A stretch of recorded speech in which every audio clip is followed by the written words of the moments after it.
جس طرح جسم کو امراض عارض ہوتے ہیں اور آپ ڈاکٹر کی طرف رجوع کرتے ہیں، اسی طرح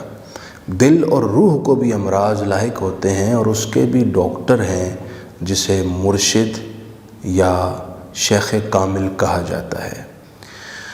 جسم کا علاج نہ کروایا جائے تو بیماری بڑھتے بڑھتے بندے کو موت تک لے جاتی ہے، یوں ہی اگر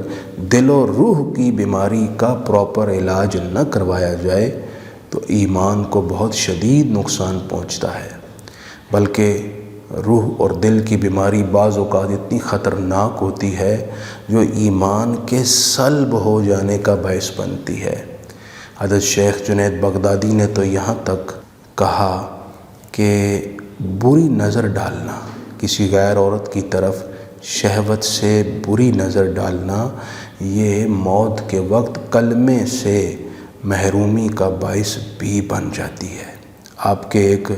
مرید نے ایک خوبصورت بچے کی طرف دیکھا اور اس کے دل میں فاسد خیال آیا تو آپ نے اپنے مرید کی بھانپ لی اور اسے فرمایا کہ آپ توبہ کر لو۔ اس کو نہیں حضرت ایسی کوئی بات نہیں ہے، لیکن وہ مرید حافظ قرآن تھا، اس بری نظر کی اس پر برائی یہ ظاہر ہوئی کہ 20 سال بعد اسے سارا قرآن بھول گیا، اور شیوخ نے لکھا ہے کہ اس کا سبب یہی تھا۔ قرآن کہتا ہے فَيَطْمَعَ الَّذِي فِي قَلْبِهِ مَرَضٌ۔ امہات المومنین رسول اللہ کی ازواج مطہرات کو پردے کی تلقین کرتے ہوئے فرمایا کہ وہ شخص جس کے دل میں بیماری ہے وہ لالچ کر سکتا ہے، اس کے دل میں فاسد خیال آ سکتا ہے۔ تو پتہ چلا دل اور روح کی بھی بیماری ہوتی ہے اور اس کے مرشد جو روحانی ڈاکٹر ہیں رجوع کرنا ضروری ہے۔ جس طرح ظاہری امراض کے مختلف طریقہ علاج ہیں، کہیں ایلوپیتھی ہے، ہومیوپیتھی ہے، یونانی طب ہے، طب نبوی ہے، یوں ہی روحانی علاج کے لیے بھی قادری طریقہ علاج ہے، چشتی، نقشبندی، سہراوردی طریقہ علاج ہے۔ ڈاکٹرز میں حقیقی قابل ڈاکٹر بھی ہوتے ہیں اور جعلی اور عطائی ڈاکٹر بھی ہوتے ہیں، یوں ہی دور حاضر میں یہ جو پاکیزہ روحانی علاج کا شعبہ ہے اس میں بھی شیوخ ہیں جو کامل ہیں، جو حقیقی وارث ہیں صوفیاء کی تعلیم کی، اور ایسے لوگ بھی ہیں جنہوں نے لبادہ اوڑھ کر لوگوں کے جذبات سے کھیلنے کا کاروبار رچا رکھا ہے۔ ظاہری ڈاکٹر سے علاج کرواتے ہوئے آپ پہلے تفتیش کرتے ہیں، رائے لیتے ہیں کہ مجھے کس ڈاکٹر سے علاج کروانا چاہیے، یوں ہی آپ مرشد کامل کی تلاش کو نکلیں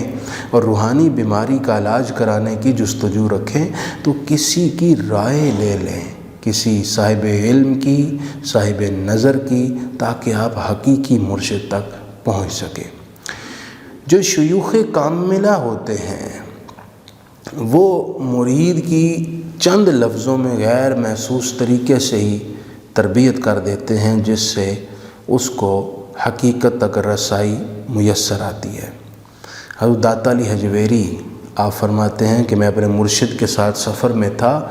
کیچڑ سے گزرے، مرشد نے کیچڑ میں قدم رکھ کر اٹھایا تو بالکل صاف، ایک ذرہ کیچڑ کا بھی نہ تھا۔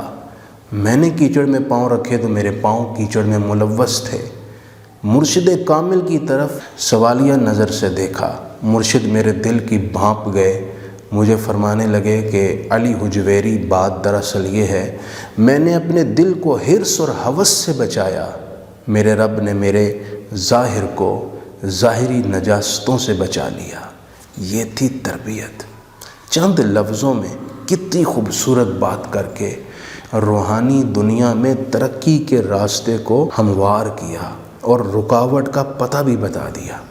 روحانی بیماریاں کیا ہیں؟ جیسے تکبر ہے، ریا ہے، بغض اور حسد ہے، غیبت اور گناہ ہے جو باطن کو بیمار کرتا ہے، نماز میں سستی کا ہونا یا بالکل نہ پڑھنا، صوم و صلاۃ چھوڑ دینا، حرام کی طرف مائل رہنا۔ اور روحانی بیماریوں کی علامت یہ ہے کہ بندے کو عبادت کی طرف نہ تو رغبت نصیب ہوتی ہے، اور اگر وہ عبادت کرے بھی تو اس کو عبادت کے اندر کوئی باطنی فیلنگ، روحانی فیلنگ محسوس نہیں ہوتی۔ جناب والا اس گفتگو کے تناظر میں ہم سب اپنا جائزہ لے سکتے ہیں اور پھر ہمیں کیسے علاج کروانا ہے، کس سے کروانا ہے، اس کی جستجو رکھ سکتے ہیں۔ اللہ کریم ہم سب کی مدد فرمائے اور اپنے باطن کی اصلاح کی توفیق بخشے۔